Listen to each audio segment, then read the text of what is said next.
आज के इस आध्यात्मिक सत्र में आप सभी का बहुत बहुत स्वागत है। क्या आपने कभी सोचा है कि शांति की तलाश में दुनिया भर के सुखों को छोड़कर जंगलों में जाने वाले किसी महान सन्यासी और रात में पैदा होकर सुबह मर जाने वाले एक मामूली मच्छर में कोई समानता हो सकती है? अरे बाप रे। सुनने में ये तुलना थोड़ी अजीब या शायद चौंकाने वाली लग सकती है, लेकिन आज के हमारे इस गहन अध्ययन के स्रोत में कुछ ऐसे ही गहरे और बिल्कुल लीक से हटकर विचार दिए गए हैं। बिल्कुल। और आज हम एक बहुत ही दिलचस्प और रहस्यमयी स्रोत पर चर्चा कर रहे हैं। यह मई 2026 की एक आध्यात्मिक मुरली है जिसका शीर्षक है the path of soul consciousness and divine remembrance. हाँ, और आज का हमारा मिशन यही है कि इस मूल स्रोत में छिपे हुए उन बारीक आध्यात्मिक रहस्यों को डिकोड किया जाए। मतलब वो सिद्धांत जो जीवन को देखने का नजरिया पूरी तरह से पलट देते हैं। सही कहा। जैसे कि देही अभिमानी होना असल में क्या है, या फिर माया नाम के उस जिन से कैसे बचें जो हमारी रोजमर्रा की शांति को खा जाता है, और सबसे बड़ी बात अपने कर्मों को किस तरह संतुलित करें। इस स्रोत की जो बात मुझे सबसे ज्यादा उत्साहित करती है वो ये है कि ये दुनिया को एक विशाल रंगमंच और हम इंसानों को सिर्फ एक अभिनेता के रूप में दिखता है। बिल्कुल। और पता है, ये सिर्फ कोई किताबी दार्शनिक विचार नहीं है। अध्यात्म में हम अक्सर सुनते हैं ना कि सब मोह माया है, लेकिन ये स्रोत उस बिंदु से बहुत आगे जाता है। मतलब ये इस बात का पूरा विज्ञान समझाता है कि हमारी चेतना यानी जो हमारी कॉन्शियसनेस है वो कैसे काम करती है।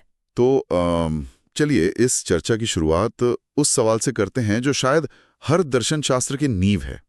मतलब हम असल में हैं कौन? हम रोज सुबह उठते हैं, शीशे में देखते हैं और अपने चेहरे या अपने बैंक बैलेंस या अपनी नौकरी का टाइटल को ही अपनी पहचान मान लेते हैं। हाँ, हम सभी ऐसा ही करते हैं। लेकिन ये स्रोत कहता है कि सबसे बड़ी मंजिल देही अभिमानी या आत्म अभिमानी बनना है। ये शब्द थोड़ा भारी लगता सुनने में, देही अभिमानी। हाँ, थोड़ा भारी है, लेकिन इसे समझने के लिए हमें उस रूपक को देखना होगा जो स्रोत में दिया गया है। इसके अनुसार हमें खुद को एक आत्मा समझना है जो 84 जन्मों के एक बहुत बड़े चक्र से गुजरती है।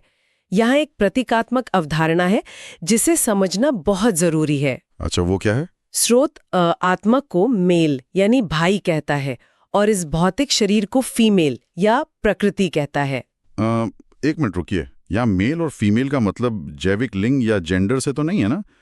क्योंकि अगर ऐसा है तो यह बहुत उलझाने वाला हो जाएगा। नहीं नहीं, बिल्कुल नहीं।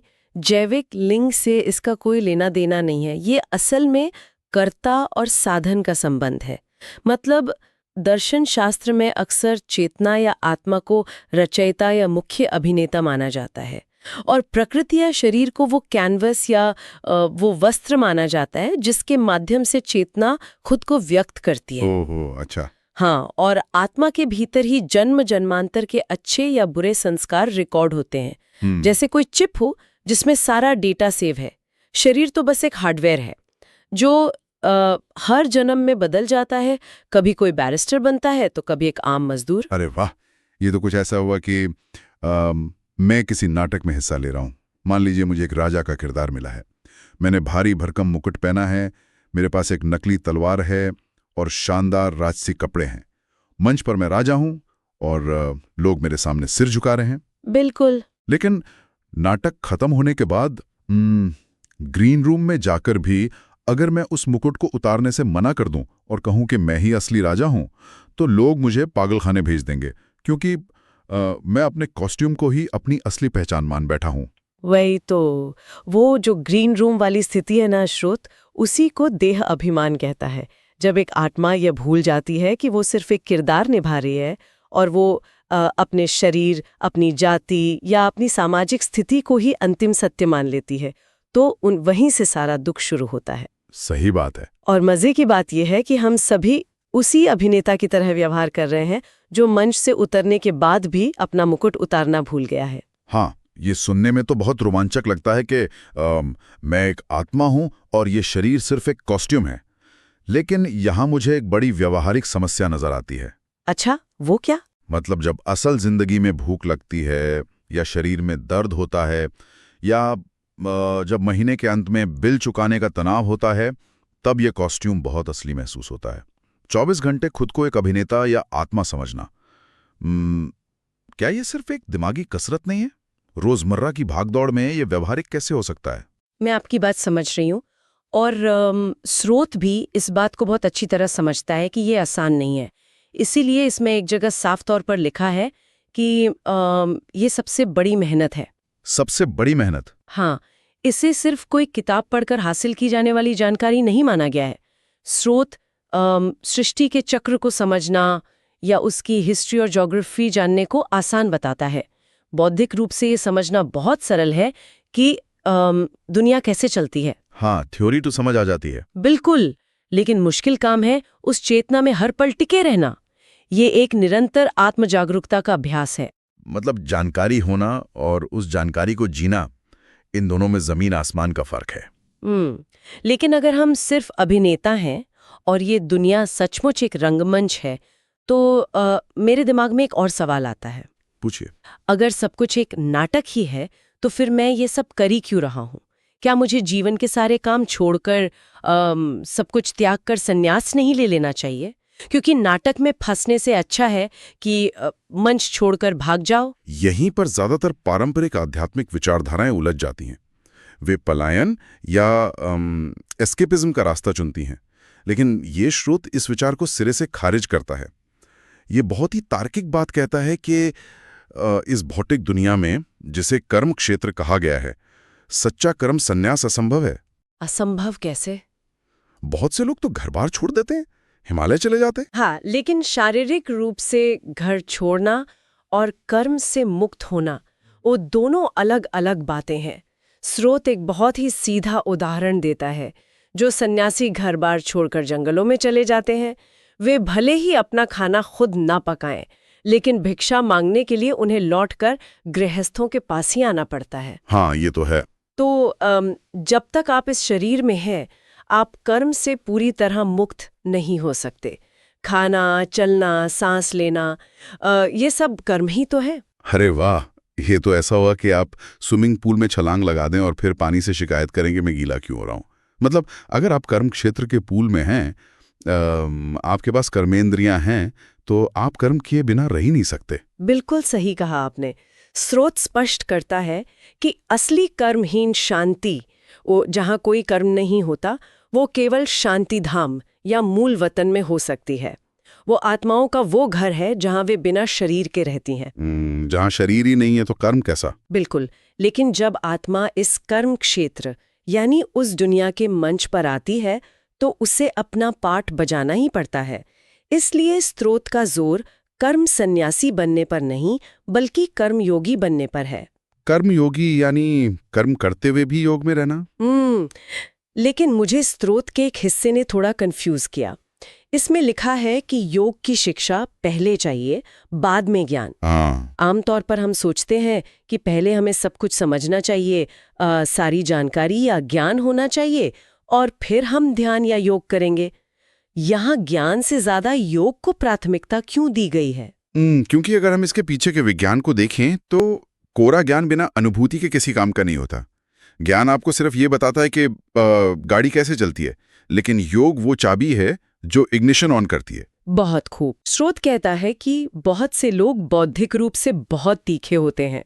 वे ज्ञान को अच्छी तरह समझा सकते हैं, लेकिन उनकी याद की यात्रा कमजोर होती है। यहाँ योग का मतलब पद्मासन लगाकर बैठना या सांस रोकना नहीं है। योग का अर्थ है सर्वोच्च सत्ता या परमपिता की निरंतर याद। अच्छा, तो ज्ञान सिर्फ एक नक्शा है, लेकिन याद उस रास्ते पर चलना है। लेकिन ये याद की यात्रा इतनी मुश्किल क्यों है? मतलब ध्यान केंद्रित करना इतना चुनौतीपूर्ण क्यों लगता है? इसका जवाब भी स्रोत में है। हाँ, मैंने देखा कि स्रोत में इसके लिए एक बहुत ही दिलचस्प शब्द का इस्तेमाल किया गया है, माया। और माया को किसी अमूर्त शक्ति की तरह नहीं, बल्कि एक जिन्न के रूप में पेश किया गया है। हाँ, माया को जिन्न कहना इस स्रोत की सबसे सटीक तुलनाओं में से एक है। इसमें हातम ताई की एक पुरानी लोक कथा का जिक्र आता है। उस कहानी में एक जादुई मोती होता है जिसे मोहलरा कहा जाता है। मोहलरा? हाँ। नियम ये था कि जब तक वो मोहरा मुंह में रहता है, तब तक कोई भी बुरी शक्ति या माया तंग नहीं कर सकती। स्रोत कहता है कि सर्वोच्च सत्ता की याद ही हमारे लिए वो मोहरा है। अरे वाह। ये जिन वाला रूपक मुझे बहुत पसंद आया। स्रोत कहता है कि अगर हमने इस माया रूपी जिन को कोई काम नहीं दिया तो वो हमें ही खा जाएगी। बिल्कुल। अगर हम इसे मनोविज्ञान के नजरिए से देखें तो मानव मस्तिष्क की बनावट ही ऐसी है कि वो कभी पूरी तरह खाली नहीं रह सकता। क्या हम इस याद को एक मनोवैज्ञानिक एंकर मान सकते हैं? मतलब अगर मेरा दिमाग किसी उच्च विचार या सकारात्मक एंकर में व्यस्त नहीं है तो वो डिफॉल्ट रूप से चिंताओं या गपशप की ओर भागेगा, जिसे यहाँ जिन कहा गया है। हाँ, ये मनोविज्ञान के सिद्धांतों से पूरी तरह मेल खाता है। हमारा मन जब भटकाव में होता है तो वो सबसे पहले डर, असुरक्षा या अहंकार की तरफ जाता है। स्रोत इस स्थिति को बहुत ही ग्राफिक तरीके से समझाता है। कैसे? वो कहता है कि जैसे ही हम देह अभिमान में आते हैं, यानी अपनी पहचान को अपने शरीर, अपने रुतबे या अपनी संपत्ति से जोड़ते हैं, तो माया चमाट यानी थप्पड़ लगाती है। थप्पड़? मतलब कोई भौतिक थप्पड़ तो नहीं ना? नहीं, भौतिक थप्पड़ नहीं, ये मानसिक और भावनात्मक थप्पड़ है। अच्छा। ये चमाट आखिर है क्या? ये वो स्ट्रेस है, वो एंजाइटी है, वो उलझने हैं जो तब पैदा होती हैं जब हम किसी बाहरी चीज से हद से ज्यादा जुड़ जाते हैं। जब आपका अहंकार आहत होता है तो वो जो दर्द होता है ना, वही माया का थप्पड़ है। बिल्कुल सही कहा। इस जिन को शांत रखने का इकलौता तरीका यही है कि मन को लगातार एक ही काम पर लगा दिया जाए, और वो काम है अपनी आत्मिक पहचान और उस सर्वोच्च सत्ता की निरंतर याद। तो माया रूपी जिनसे लगातार लड़ते हुए और याद रूपी मुहरा मुंह में रखकर अंत में हमें मिलता क्या है? अगर कोई इंसान अपनी पूरी जिंदगी इस आत्म जागरूकता में लगा दे तो इस यात्रा का अंतिम परिणाम क्या है? स्रोत इसे एक बहुत ही भव्य ब्रह्मांडीय चक्र के रूप में पेश करता है। ये पूरी सृष्टि को 84 जन्मों के एक विशाल चक्र के रूप में देखता है। ये कोई सीधी रेखा नहीं है, बल्कि एक चक्र है जिसमें आत्माएं तमो प्रधान अवस्था से सतो प्रधान अवस्था की ओर जाती हैं। तमो प्रधान और सतो प्रधान, ये थोड़ा तकनीकी लग रहा है। क्या हम इसे थोड़ा सरल कर सकते हैं? मतलब ये अवस्थाएं बदलती कैसे हैं? हाँ बिल्कुल, इसे आप एक बैटरी की तरह समझ सकते हैं। अच्छा, बैटरी? हाँ, जब आत्मा शुरुआत में इस दुनिया के मंच पर आती है तो वो पूरी तरह से चार्ज्ड और शुद्ध होती है। इसे सतो प्रधान या पावन अवस्था कहते हैं। ये चक्र का स्वर्णिम समय है, जिसे स्रोत में सतयुग या सुखधाम कहा गया है। ठीक है। लेकिन जैसे जैसे आत्मा जन्म दर जन्म इस शरीर और भौतिक दुनिया के संपर्क में आती है, उसकी बैटरी डिस्चार्ज होने लगती है। वो अपनी असली पहचान भूलने लगती है और देह अभिमान में फंस जाती है।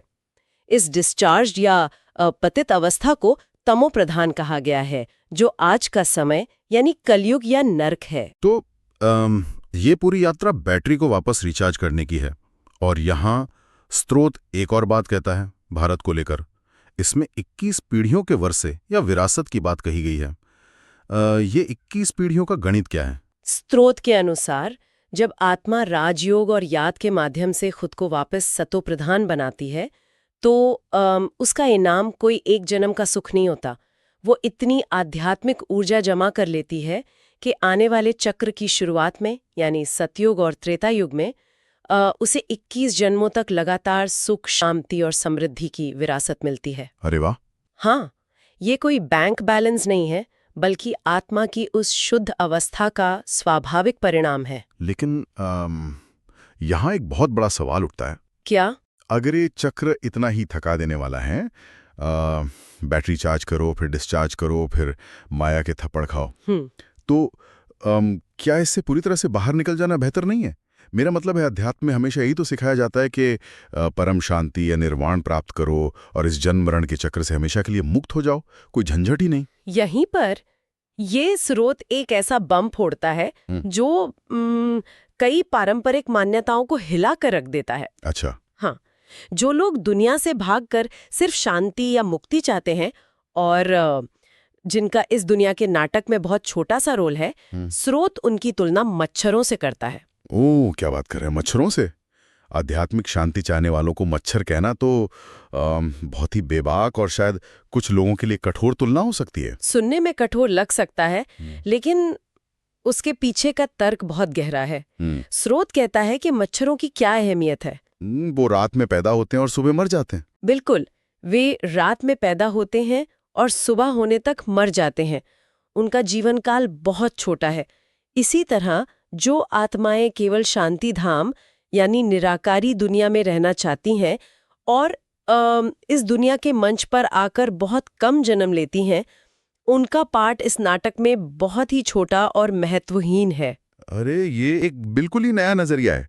मतलब आमतौर पर हम शांति को सबसे ऊपर रखते हैं, लेकिन ये स्रोत कह रहा है कि सिर्फ शांति में पड़े रहना कोई बहुत बड़ी उपलब्धि नहीं है। बिल्कुल नहीं। असली बहादुरी और असली प्राप्ति तो इस बात में है कि आप जीवन के इस रंगमंच पर आएं, अपना पूरा 84 जन्मों का पार्ट बजाएं और स्वर्ग का अनुभव करें, जहां सुख और शांति दोनों हो। बिल्कुल सही समझे आप।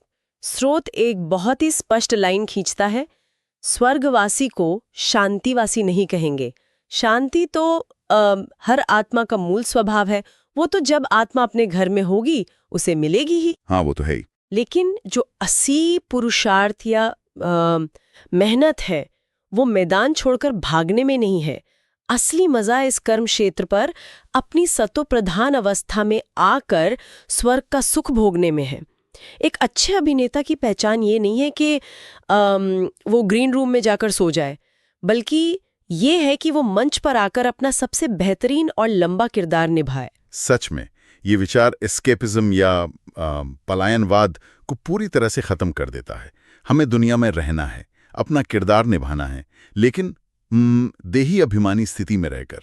अब मेरे मन में ये सवाल आता है कि इस इतने बड़े विशाल लौकिक दृष्टिकोण को आज के हमारे मॉडर्न स्मार्टफोन वाले जीवन में कैसे लागू किया जाए। इसके लिए हमें स्रोत के बिल्कुल अंतिम हिस्से को देखना होगा, जहां एक बहुत ही सख्त चेतावनी दी गई है। ये चेतावनी साधन और साधना के बीच के अंतर को लेकर है। साधन और साधना मतलब टूल्स और हमारी प्रैक्टिस क्या है? ओह, ये तो बहुत ही प्रासंगिक है। मुझे कल की ये घटना याद आ रही है। मैं अपनी मानसिक शांति के लिए एक बहुत ही महंगा मेडिटेशन ऐप का इस्तेमाल करता हूँ। कल रात मैं ध्यान करने बैठा, मैंने अपने महंगे नॉइज कैंसलिंग हेडफोन्स पहने और अचानक ऐप क्रैश हो गया। अरे बाप रे, फिर क्या हुआ? इंटरनेट नहीं चल रहा था। और आपको पता मुझे कितनी तेज गुस्सा आया। मैंने लगभग अपना फोन ही फेंक दिया था। मैं शांति ढूंढने बैठा था और एक छोटे से गैजेट ने मेरी सारी शांति भंग कर दी। ये जो आपके साथ हुआ ना, स्रोत बिल्कुल इसी खतरे की तरफ इशारा कर रहा है। हम साधनों के इतने गुलाम हो गए हैं कि असली साधना जो मन को अचल रखने की थी वो कहीं गायब हो गई है। अगर आप शांति के लिए किसी ऐप, किसी खास कुशन या एक शांत कमरे पर निर्भर हैं, तो आपकी स्थिति रेत पर खड़ी है। हाँ, तो अगर एक दिन ऐप काम ना करे या बाहर शोर हो रहा हो तो मेरी सारी आध्यात्मिकता ताश के पत्तों की तरह ढह जाएगी। बिल्कुल। और स्रोत इसमें एक और गहरी बात जोड़ता है। वो कहता है कि किसी भी कमजोरी का अंश है तो वो अपना वंश पैदा कर देगा और आपको परवश बना देगा। परवश मतलब गुलाम? हाँ, गुलाम। अगर आप किसी भी बाहरी साधन के थोड़े से भी अधीन है तो वो छोटी सी कमजोरी धीरे धीरे एक पूरी श्रृंखला या वंश बना लेगी और आपको अपना पूरी तरह से गुलाम बना लेगी। ये अंश से वंश वाला विचार बहुत शक्तिशाली है। मतलब एक छोटी सी आदत कैसे एक बड़ा जाल बन सकती है। इसीलिए स्रोत कहता है कि असली साधना वो है जो अचल, अडोल और एक रस हो। जैसे एक तपस्वी अपने आसन पर अडिग बैठता है, चाहे आंधी आए या तूफान। उसी तरह बुद्धि को एक ही ठिकाने पर टिकाकर रखना है। बाहरी साधन सिर्फ निमित्त मात्र हो सकते हैं, वे आपकी स्थिति का आधार नहीं बन सकते। अगर आपकी आंतरिक साधना मजबूत होगी तो वो खुद ही सफलताओं और सिद्धियों को आपके सामने ला देगी। तो अगर हम आज के इस पूरे गहरे विश्लेषण को समेटें तो ये बात शीशे की तरह साफ हो जाती है कि ये स्रोत सिर्फ कोई पुराना दार्शनिक ग्रंथ नहीं है जिसे ओह पढ़कर किनारे रख दिया जाए। बिल्कुल नहीं। ये असल में मन को भटकाव से बचाने का एक बहुत ही प्रैक्टिकल ब्लूप्रिंट है। ये हमें ये सिखाता है कि कैसे हम इस दुनिया के मंच पर एक शुद्ध अभिनेता बनकर अपना पार्ट बजाएं, कर्म भी करें, लेकिन उस कर्म के परिणामों या बाहरी साधनों से चिपके नहीं। और ये हमें ये भी याद दिलाता है कि जीवन से भागकर सिर्फ शांति की गुफा में छिप जाना कोई महानता नहीं है।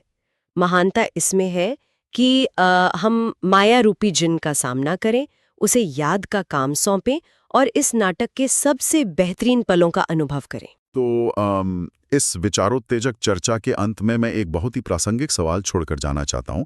अगर ये पूरी दुनिया सचमुच सिर्फ एक रंगमंच है और हम सभी एक बहुत लंबी यात्रा पर निकले हुए अभिनेता हैं, तो अगली बार जब आप भारी ट्रैफिक में फंसे हों और कोई लगातार हॉर्न बजा रहा हो या आपको ऑफिस से कोई बहुत ही तनावपूर्ण ईमेल आए, तो एक पल के लिए रुकिएगा हाँ, ये बहुत जरूरी है। और खुद से पूछेगा, क्या मेरा ये शाश्वत आत्मिक किरदार इस छोटी सी पल भर की बात पर अपना देही अभिमानी संतुलन खोने वाला है, या मैं अपने भीतर के उस मायारूपी जिन को हावी होने से रोक सकता हूं और इस पूरी स्थिति को सिर्फ नाटक के एक दृश्य की तरह देख सकता हूं। ये सच में सोचने वाली बात है। आप सभी का दिन शुभ हो। आपने हमें सुना, इसके लिए बहुत बहुत धन्यवाद।